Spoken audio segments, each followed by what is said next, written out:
Kia ora everyone, welcome to the Unable Semen podcast, the podcast designed to take a light-hearted look at all things boating and fishing in New Zealand.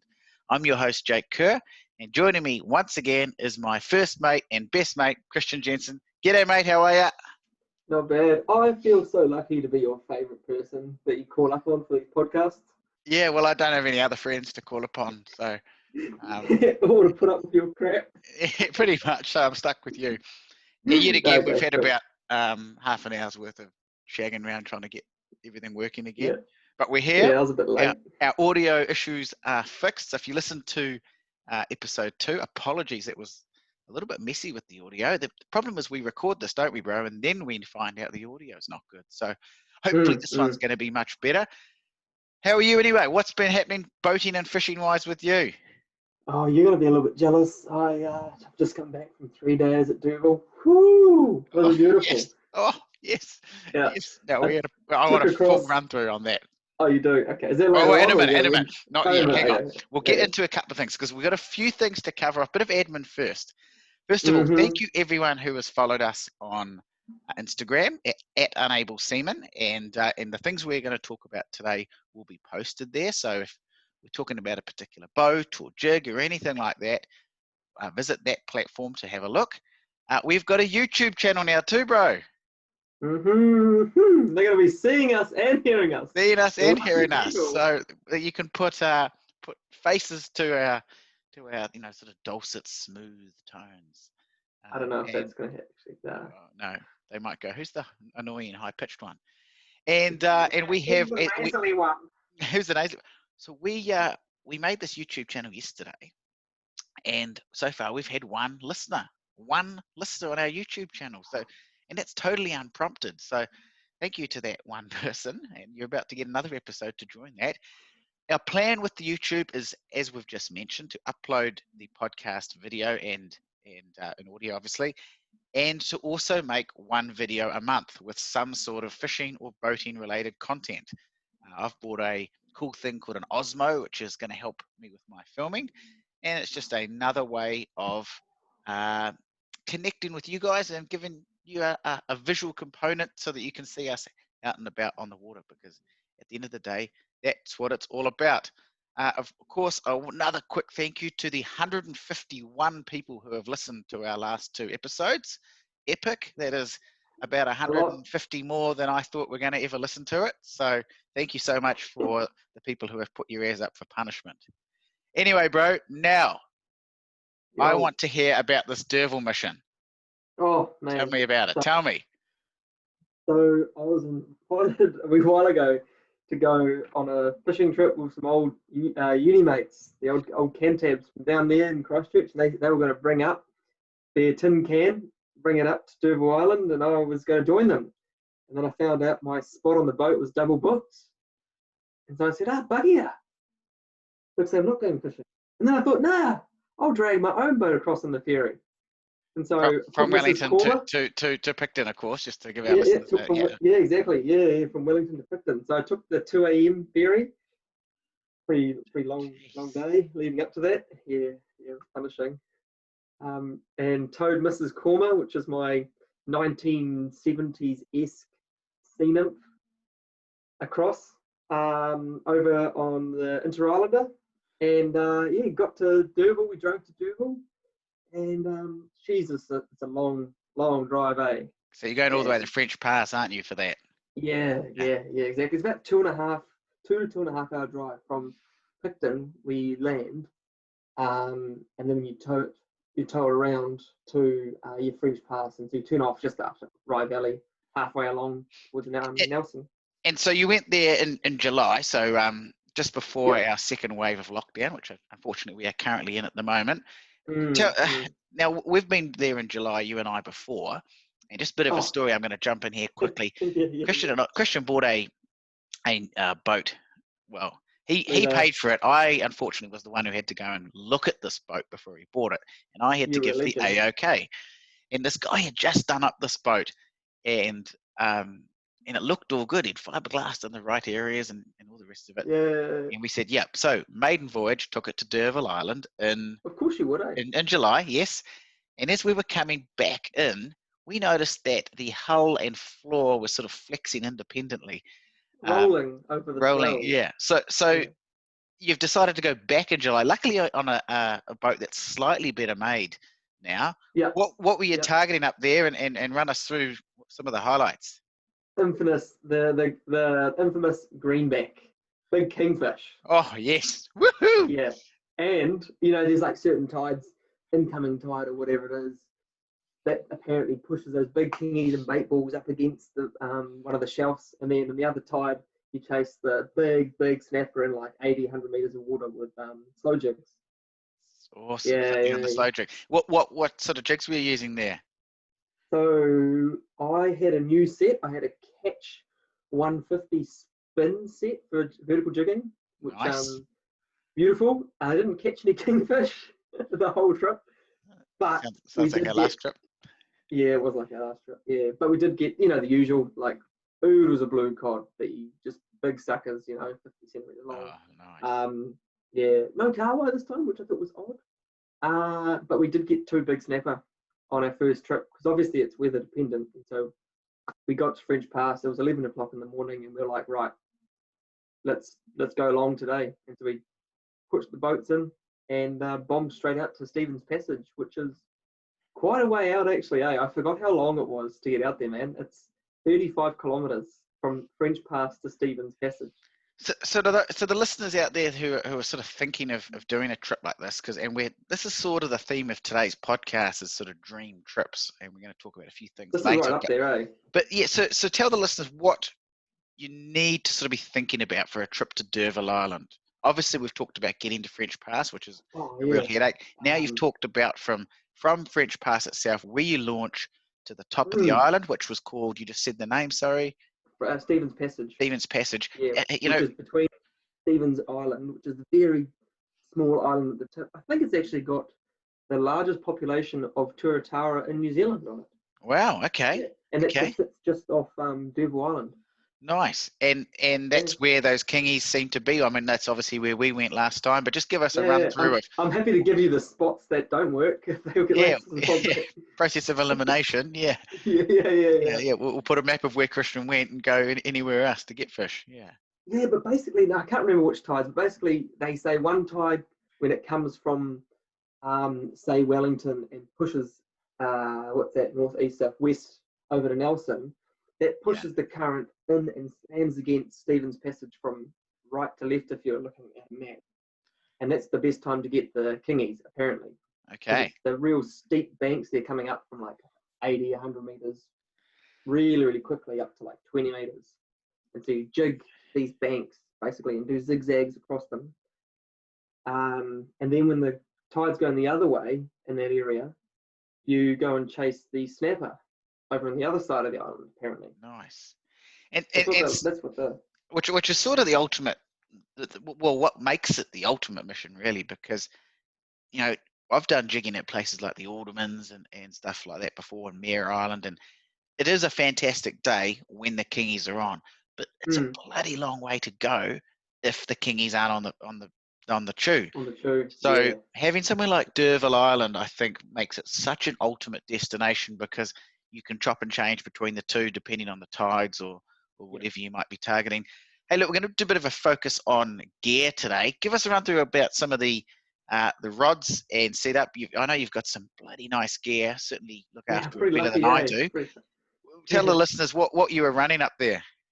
Oh man, well, because there was going to be two of us on the boat, and if you imagine a little, 4.5 meter fiberglass thing, where we had 4 tote tanks in the boat.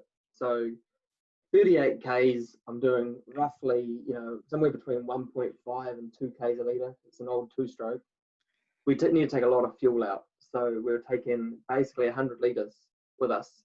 And so I didn't have a lot of room left over. And I think I had one soft bait rod. It only took 4 rods over the whole trip, man. So one soft bait rod, 2 jigging rods, are both spin style. One was a 250 to 350 gram. What was it? An Akuma Nano Matrix, I think it's called. Is that right? Beautiful. Yeah, something like that. Nice. Yes. And then the catch 150 spin style, which that is my favorite rod at the moment. oh my God, it's beautiful. It's just like, it just buckles over when it loads up and there's no weight in your hands. And it just, the way it works when you're flicking those lures is just delicious. Oh, nice. And run us Yeah, through. man. So you, what were you running for the kingies? You were running 400-gram Those jigs? two, yeah, so we had, so the two setups, one was running 150, I had a couple of 150-gram jigs right up to 200 and, 230 grams for the smaller jig set. Yeah. Just because I was like, oh, I didn't want to just get hurt from using, half kilo jigs all day. It's pretty tiring. Too right it is. Yeah. Yeah, man. Yeah. Because you remember my old set that was just a beast, and it hurt swinging 400-gram jigs around all day. Well, unfortunately, Yeah. I still have an old beast. So I've actually got a Shimano Torsa, which is a great reel, but it's The not tosser. exactly lightweight, the Tosser. Nah. And compared to some of the beautiful lightweight things that are around now, as you say, you cannot jig all day with them. We certainly can't jig back-to-back days in a competition or anything like that because you are shagged by the end of the day. Yeah, man.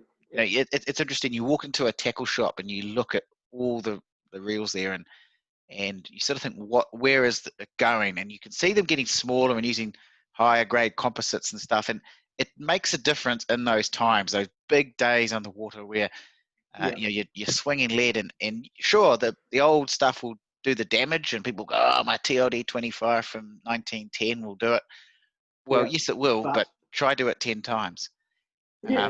So and if you're jigging all day and you're paid good money to be on a charter or something, you'll make most of it, eh? too right, you do. Too right. And so that sort of brings me on to my next mission. If we can move that, I can do a bit of. You've done a lot of talking in this podcast, so people are going to go, "Oh, you're the talker." They might say I'm the host, eh, or something. Yeah, one I think day. you're the Go, host. Yeah, co-host. Co-host. To my next upcoming mission, which is up to the beautiful Opedo Bay in Coromandel, and I am going to be using glow bites. Glow bite. Well, you can come up, mate. If you come up, you're more than welcome. I'm with my father-in-law, who's Grant. I hope he doesn't mind me dropping his name there, but he has become a bit of a glow bite ambassador. So we met him at the boat show. This guy, I can't remember the name of the guy who brings the glow bites in, but Grant said, hey, look, I'll take a couple of your lures. And Grant, who was a very good fisherman, I'll give him that. I won't admit it to his face, but I will give him that publicly. I'm going to send him this link, eh? yeah. And check out minute 10. Yeah, there it is. Yeah. Well, I've asked to marry his daughter, so, he has to like me now. But so him and I are going out and going to do a bit of a video on the glow bites. And coming into spring now, that I believe they are going to be really effective out towards the Mercs there. I'm quite looking forward to seeing different colours and different weights. So we're going to be a video that will be on our YouTube channel. So if you want to see a video there, make sure you look up Unable Semen on YouTube and have a bit of a look at that. I've just looked at these lures. Sorry, I'm just checking them out on the old no, for sure. So they look like a fancy version of a slow jig. They are. So they essentially, they are a slow jig, and they have a unique feature in them that they actually glow. So they have two little, like eyes.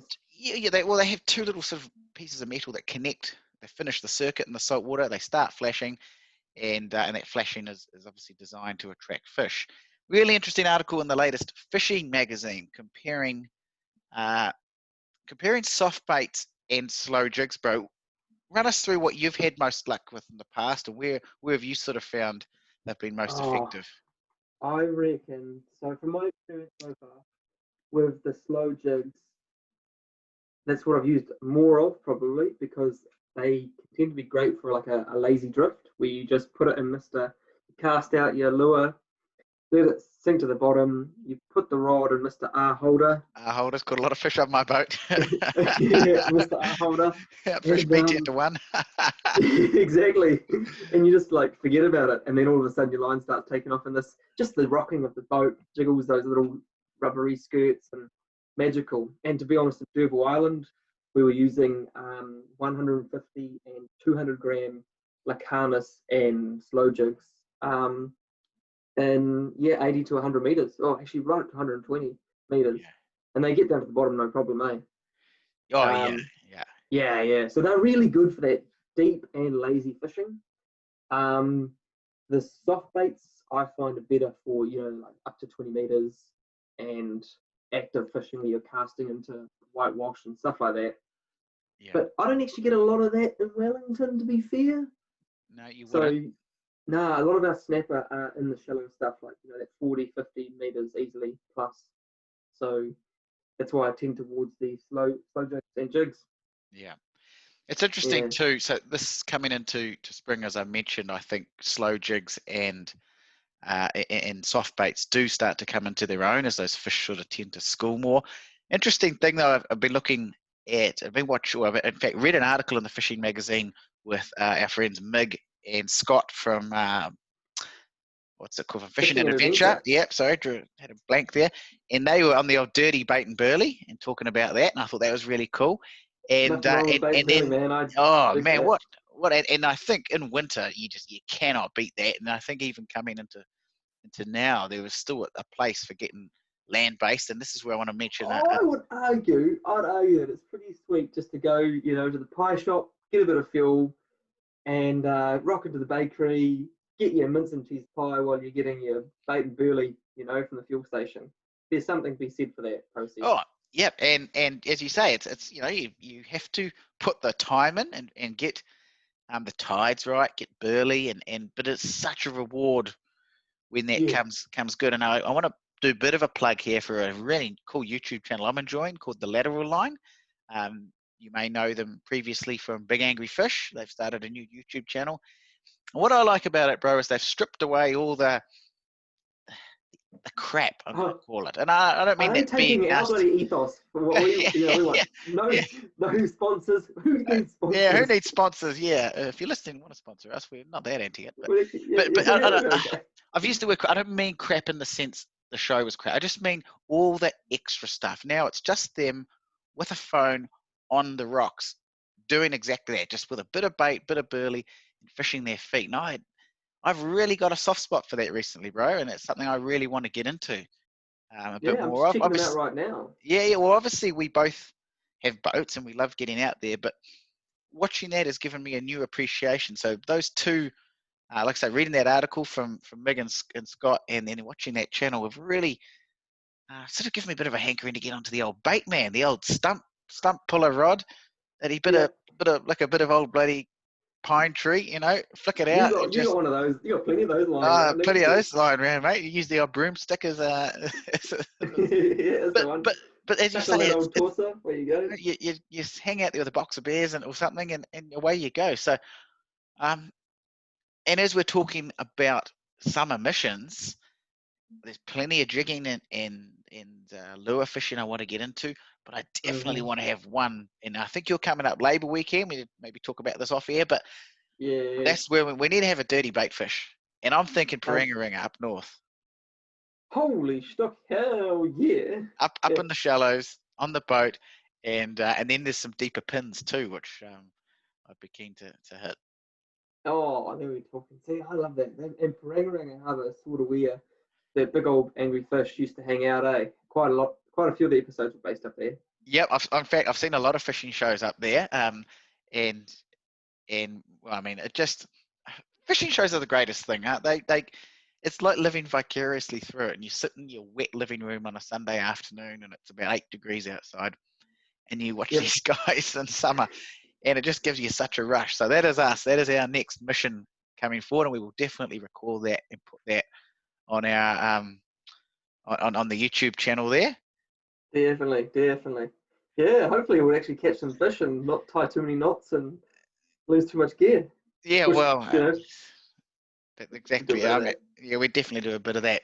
Hey, bro, another thing I want to talk about is a bit of a Mm-hmm. mission moving forward, an idea for a video, and I haven't talked to you about this yet. So, listeners, you This were is, getting Christian's reaction firsthand. So maybe oh we are a no. boating and fishing podcast. We've talked about fishing. I want to move into Uh-huh. sailing. Now, we have a pretty big event coming up early What's next that? year, which of course is the America's Cup. Oh yeah, sailing. Now, Yep, yep. here's our challenge. This is something we're going to film, and I've got another couple of boys on board as well. Last year, we filmed a race between a scooter and a This is laser right. from Coromandel Yep. to, from Auckland to Coromandel. And we filmed it all, and it will be on our YouTube channel very shortly. We're trying to edit it. There was 300 gig of footage, believe it or not. So editing has been quite the headache. And thank you, Ari. And I lost the audio. Yeah, oh, yes, on you my lost a lot side. of the audio. Yes, so Yeah. Christian did his best to butcher things. Ari, if you're listening, thank you for all your help so far with that. That's coming soon. Our next big mission, though. Yep. What we need to work out is how long a leg in the old America's Cup style boats took. When I say the old style, I'm talking about the 2000s, like the hula hull. Oh yeah. You know, So that's sort of there's who are the key ones there? Because we had Dean Barker versus our old skipper. Yeah, Russell Coates. Yeah, you spent that era. So Steinlager. So we need to work out how long it took them to do a leg. Either I'm thinking an upwind leg. Okay. Okay. We are like 3 days. Yeah, well, compared to today's ones, and this is you're going to find out why I've picked that era in a minute. Our mission's going to be, we're going to put $100 each in, so a total of $400. We're going to buy. There's 4 of us. There are going to be 4 of us. Yep. And we're going to buy a second-hand yacht, whatever we can get for that money. $400 is not a huge budget. This is going to buy a garden ornament. We are going to create something that, and our mission will be to do a leg in the same time that those America's Cup boats from the early 2000s did a leg in. Keeping in mind that we will now have all the benefit of the technology 20 years since those America's Cup boats raced. Well, so you want me to like modify this thing so it like we're going to modify it. We're going to modify it. We're going to make a boat that can beat early 2000s America's Cup boat. These things, even in the 2000s, were like the state of the art, man. They were state of the art then, but we're 2020 now. We've moved on. We might not have the budget, but we've got the animation, we've got the learnings. Piston engines. We're not allowed to use a lot of carbon fibers. We've got foiling boats. Okay, we're trying to make a point here. Back then, they weren't flying, and now they're flying. Yep. Okay, so we can fly. I mean, I'm sure. They're the same people sailing them, though, in all fairness. Yeah, we were. I'm pretty sure Dean Barker, isn't he sailing for the Japanese team where he was? Yeah, you know, he is. He is, I believe. He's out in the country now. So we are, just as an aside, we are really excited for that regatta, and definitely will be doing some podcasts directly. You're going to actually keep a spot on the boat for me? Yes, of course I'm going to keep a spot on the boat for you. And listeners, we are going to be doing certainly plenty of episodes based around that at the time. But that is our next big mission. Now, this is probably going to be filmed around December. We need to get a few things lined up. I need to work timetables and everything. But that is our next big video. What do you think, bro? It sounds like you're going to send this heap of crap down to my garage and you're going to say, Christian, make it work. That's what it sounds like. I know you. I know this. Well, okay. One of the other guys who's keen is Tim. You know Tim. He's quite handy. Yeah. So that's what I'm thinking. You guys are quite handy, and I'm like a big sky idea. So I'll come up with all these fantastic ideas, which will be absolutely world-beating. And you're an engineer. He's a builder. I'm a PE teacher, so I can coordinate. You can coordinate. I can tell you what to do. I can teach you how to swim if it sinks. Yeah, you can. Yeah. Are you going to fund it too with us? Or, yeah, well, I'll check the money in. $400. Is that going to include all the costs of making this thing like go faster? We'll talk about details later. We may have to reach into our pocket. But the thing is that we don't want to put too much money into it because we're all poor and like houses. You're a first time owner. I just bought a house too. Yeah, Tim's doing up a house. I'm a partner. My partner wants me, old Chelsea, she wants me to do some modifications of his house. So, yeah, I can understand just buy more sharesies, man, and make heaps of money. Yeah. Oh, yes.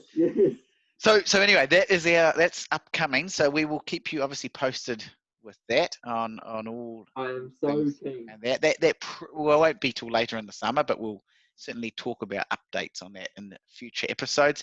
Hey, bro, I think it is time for our dog of the week. Oh. So well, in fact, I'll let you go first because you've got your one open, ready to go. Oh, yes, I do. And you're going to share the screen. So again, listeners, while Christian's organising that, Battling with how I do this. if you wish to see these boats we're talking about, there's two ways you can find this now. You can either follow us at Unable Semen, where we post fairly regularly, and obviously all the pictures of the things we're going to talk about there will be uploaded. Of course, as mentioned earlier, we now have a YouTube channel. Woohoo! So this video of us talking will be there as well. Now, I've just realized I'm wearing the same sweatshirt I wore in the last video. Yes, I do have other ones, and yes, this has been washed in between. Of course, we are screen sharing, so you can see what Christian is about to share as well, his dog of the month. Yeah. Hey, I got a thing to say to you, bro. You haven't let me share screen. Oh, okay. You've like got that, the host hasn't enabled that stuff.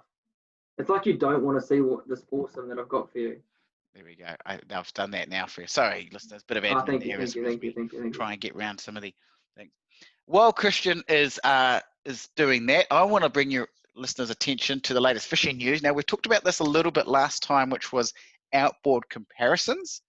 Now, Christian, there's a really interesting article here about two identical senators that were made in Hamilton here. And here's the really interesting thing. One put a single 300 Yamaha. Yes. Okay, and the other boat put a set of twin 200s. So identical. So this is the ultimate comparison. Now, quick guess. What do you think is more fuel efficient, the single 300 or the twin 200s? Oh, see, I was a little bit surprised here. I thought that the single 300 would be a whole lot more efficient. Yeah, and reality is the other way around. The reality is it is, but not by a lot. So at 5 knots. Oh, yeah, okay, I see what you mean. In terms of, but the top speed, like when you both compared the top speed of both of them, the twin 200s had a higher top speed than the other one. And if you then looked at the, what do you call it? You looked at the top speed of the 300 and matched that speed up with the twin 200s. The 200s were actually more fuel efficient. They were. So to give you some numbers for the listeners, the top speed for the twin 200s was 40 kilometers an hour. Oh, sorry, 40 knots, I should say. And it had a fuel consumption of 147 litres an hour. The 300 ran out of puff at 33 knots and was doing 101 litres per hour. So a little bit hard to compare, but the main one for most of our listeners, hopefully hardcore fishermen and fisherwomen and fisher people, as you got to say in 2020, is 2,000 RPM, 8.5 knots. Well, 15, why is that important? Well, that is trolling speed, isn't it? For marlin. Oh, okay. Okay. Yeah. Hey, you're getting while I'm doing this, you're getting that screen sorted, remember? Yeah, I got sorted now. Oh, you want me to bring it up? Yeah, you got to bring it up so we can actually see it. Okay, so 8.5 knots, 15.4 litres for the twin 200s, 12 litres for the single. Oh my giddy aunt! Sorry, I have to take an absolute tangent here. What the hell have you shared there? Okay, so hang on. I know listeners can see this, but first impression, that is a really cool hull. That is a Haynes Hunter hull, and like someone the Aussie one too. And someone's put the top of a lighthouse on it, or a garden shed. Yeah, $19.5 grand. $19,500 of money. And look at that sea anchor on the back. Those Evinrude Ficht engines are only good as dead weights. Yeah, but the positive is it's got a great hull. Yeah, but why would you take a beautiful V19 Haynes Hunter and do that to it? It sort of looks like Donald Duck. Oh, there is something serious. Look at that. Look at this. $19,500. Look at this angle here. Oh, lovely, eh? This here, this is like the rear quarter, and you can just see how spacious this hardtop is. Beautiful. Oh, For an EFIB, probably needs it. that is horrific. How about that, eh? That How about okay? that? So, listeners, you might remember Christian last time. Christian shared a, in fact, his best one yet, which was a old Yamaha jet ski, which the engine had obviously failed on it, and someone had strapped a 9.9 Mercury to the back of it. Now, at least that had a little bit of ingenuity, and he'd taken something that was buggered, which was Yeah. a jet ski, and the engine was obviously crapped out, and he'd done something with it. He probably should have just left, let it be. This guy has taken a really good Haynes Hunter hull, one of the best hulls round, and put plywood. He just put a plywood shed on top. Now I'm a bit gutted, but a bit gutted. You wanted what was it? Dog of the day. That's dog of the day, all right. Okay, have you got another one there? No, I don't, sorry, man. Okay. The other ones I had, I'd saved to watch this, but happily that expired and now you can't view them. Okay, well, keeping with the theme, if you give me back those thing, I'll share. There you go. Yeah, I'm going to share my screen now. I'll send you a link for that too, so you can throw that on Instagram. Now, this following the same sort of theme here around well, really poor additions. Okay, now I just get in this load. Are you sending it to me as a link or something? I'm actually just gonna bring it up here on the screen. So if people are watching this video, they'll see all the other tabs I've got opened. Okay, here we go. Can you see my screen? Can you see the screen? No, not yet. Okay, ladies and gentlemen, what we are looking at here now, Christian, can you see that? No. Is a 1981 Sea Ray 260 Sundancer. Now, Sea Rays, beautiful looking boats. In fact, with my Bayliner eye, which are obviously like American boats. So if I type in Sundancer and trade me, I'll see Sea Ray 260 1981, you will find it. I'll let the listeners. Okay. So for some reason our screen sharing ain't working, but that's okay. Yeah, here it is. There we go. 260. You say 260. You have it. You should have that screen shared now. Okay, so see, American boats. Oh. So first impression. Give me your first impression. You couldn't give it to me. Okay. $35,000 for a 1981. Where do people get these prices from? Do they just pick a number out of their ass? I can't scroll. Can you scroll down for me so I can see some more of this crap? No, I want to see. Oh no, that is a terrible angle. But the thing is, okay. Look at this is the back of the hardtop. So Sea Ray design good-looking boats as a whole. Are they the most functional? Are they the most well-made? That's up for debate. But they're normally pretty good-looking. They got that whole Miami Vice, long bow, sleek-looking thing. Someone has whacked what can only be described as an observatory. I was going to say a chest of drawers. Yeah. Look at that back. Oh, they've tried to make a pilot house out of like a sports boat, and it's all like veneer, oak veneer wood. It just reminds me of an antique store. Oh, that is gross, mate. That is just, and it's like they use just aluminium that are riveted together and then stuck a bit of, I don't know, perspex in there. That has to be one of the most hideous, expensive pieces of crap I've seen. That's the thing, bro. It's expensive. That's a good. I mean, that boat without the observatory on top the glass house, I should say. Well, that boat without that is actually not a bad looking boat. It's an early '80s Sea Ray, and they're not for everyone, but they're not a bad looking boat. The motor is the least of its worries. The motor is really 5.7 meter Mercruiser. Oh, I just couldn't imagine anything. Imagine towing that. Imagine the windage towing that. Imagine if that hardtop detached on State Highway 1 and flew into the front of you. You'd die of laughter, not of any injuries inflicted of it. I'm looking at it just thinking, wow. Okay. Hopefully no one buys that and they just write it off. Oh. Think of the poor landfill that's going to accept that crap. But that's okay. It's okay. Each their own. You know. Yeah. Hey, we can't talk. What have you got and what have I got? Exactly. Now, bro, before we go, we have to talk about this is, I would like to stress, this is not a dog of the month. This is a new release, which You're gonna now, share again, are you? and I'm going to share the screen again and have a look at that, mate. Now, you know I used to work for Tristram. Oh, We're not going to talk about that, but what we are going to talk about is that new 821 offshore. Mm-hmm. That is one of the best looking boats on the market at the moment. Mm-hmm.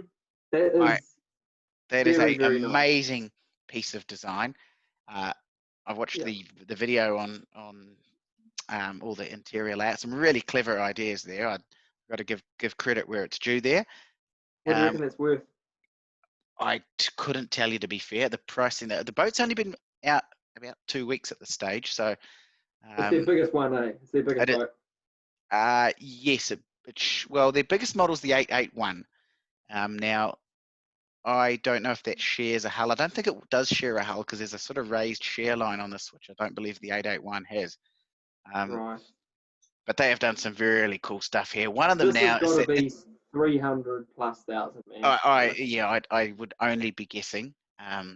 Yeah. If you want to have a look at this, this will be on our Instagram at Unable Semen, or jump on the Tristram website. Have a bit of a look. I'll give them a plug there.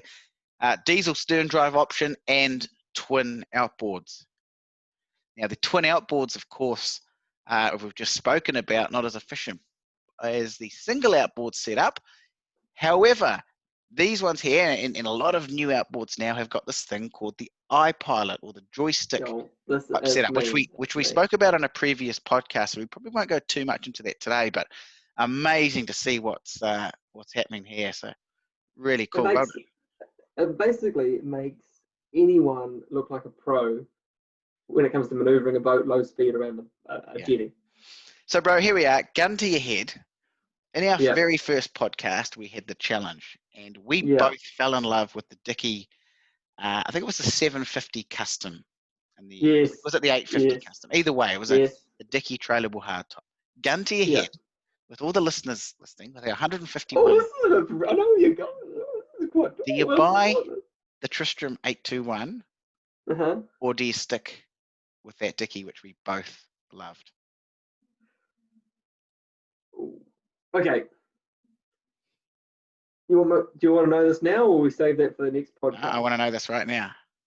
There's a gun to your head, mate. The gunman's not going to wait till the next podcast. Okay. Neither are our listeners. No, I'm going to go for the boat from Napier. You know, Dickey. Yeah. It's an alloy boat that looks fiberglass, and I just love a plumb bow. You know me. I just love a plumb bow. I quite like a bit of plumb bow. Bro, I totally agree with you. I love the Dickey to absolute bits, and I do love the closed hard top of that. I mean, look, if I had to take the Tristram instead, I would certainly be a happy man. But I would have to go with the Dickey as well. But that is taking nothing away from the Tristram. That is a very, very cool boat. And, you wouldn't be upset if you ended up choosing that, eh? No. Now, we should also mention, just quickly before we wrap up too, that obviously COVID this year, we're back into lockdowns. It's buggered a lot of things. The boat show was canned. Then I see a lot of manufacturers were doing their own sort of show. So I see Ray Glass were doing an open day thing at their factory, which unfortunately has been pushed back again. So if you are looking for something to do with boats and go and sort of jump on a few, keep an eye on those boat websites. So Ray Glass, Tristram, I'm sure Haynes Hunter will probably be doing something, and they will have open days when Auckland gets rid of COVID and you can start doing these things again. I'm quite keen to go to a couple. I might even take the camera along and see what's what. I'm quite keen on the Ray Glass one, man. There's that 3500, which we ripped a bit in that first podcast. But it was an older one too. I am keen to have a look at that close up. I mean, our judgment was made purely on, we liked it, but we just wasn't quite there for us. And again, we were judging with not ever been on one, so this probably says more about Oh, us. you're gonna put some, I'm active actually going to into put a them. bit of science into it. I'm going to actually climb aboard and see if it's up to the high Jake Kerr standards. Put your greasy mitts all over it and say, "Oh, sir, can I play with this?" Exactly, yeah, and pretend I'm going to buy one. You'll see. Okay, Yeah, when you turn up in your like Toyota Corolla, you'll see straight through yeah, exactly. Hey, look, bro, it's been another fantastic podcast. Thank you for joining me again, and thank you to our listeners who are joining in again. Please give us some feedback either through Instagram or some feedback on Apple Podcasts, Spotify, or of course now on YouTube. We are keen to know what you want to hear, and if you think we're getting better at this. I think our audio should hopefully be better. Yeah. Hey, question: do we really care what they think, or do we just want to keep talking shit about what we like? There's a question for you. I hope there's a mutual sort of thing of both. To be fair, I mean, I hope people like listening to what we have to say. I mean, we've always said all along, we are not experts at boating and fishing. Nah, We're just no two guys way. who are keen and like talking about it. And I actually think people like that because I said earlier, I love sitting on a wet, rainy day watching fishing shows. People who are, I mean, I could do that. I could drive to Coromandel and cast off the rocks. Any weekend I'm watching the show. Instead, I'm sitting on my ass in front of the heat pump watching people, living vicariously through that. So I think people do like listening to us talk Other about people's boats and our opinions. And hopefully, this is where it'd be really cool if you guys could reach out to us and give us some feedback. Hopefully, you guys want to comment on anything we've talked about. We'd love to hear it and obviously have some interaction with our listeners. Next time, we're hoping to have a guest, or certainly in an upcoming podcast. You mean not just me? Yeah, well, yeah, hopefully someone a little bit more qualified than you. In fact, if I could sub them out for you, it'd be even better. We will leave that as a little bit of a tease because well, we've still actually got to organise it. yeah. And we might, and it'd be embarrassing if they said no, and we'd have to find someone else. Yeah, that'd be all good. And then you would get your mum on. Yeah. And she could tell you about my first fishing experience. Anyway, as I mentioned, thank you once again to all our listeners who have tuned in. Just another quick plug for our social channels at Unable Semen on Instagram, on Apple Podcasts, Unable Semen, Spotify, same name, and of course now on YouTube. Give us a follow, give us a like, and give us feedback. Bro, it's been a pleasure as always. Thank you so much, and we will see you in a month's time. Haere rā.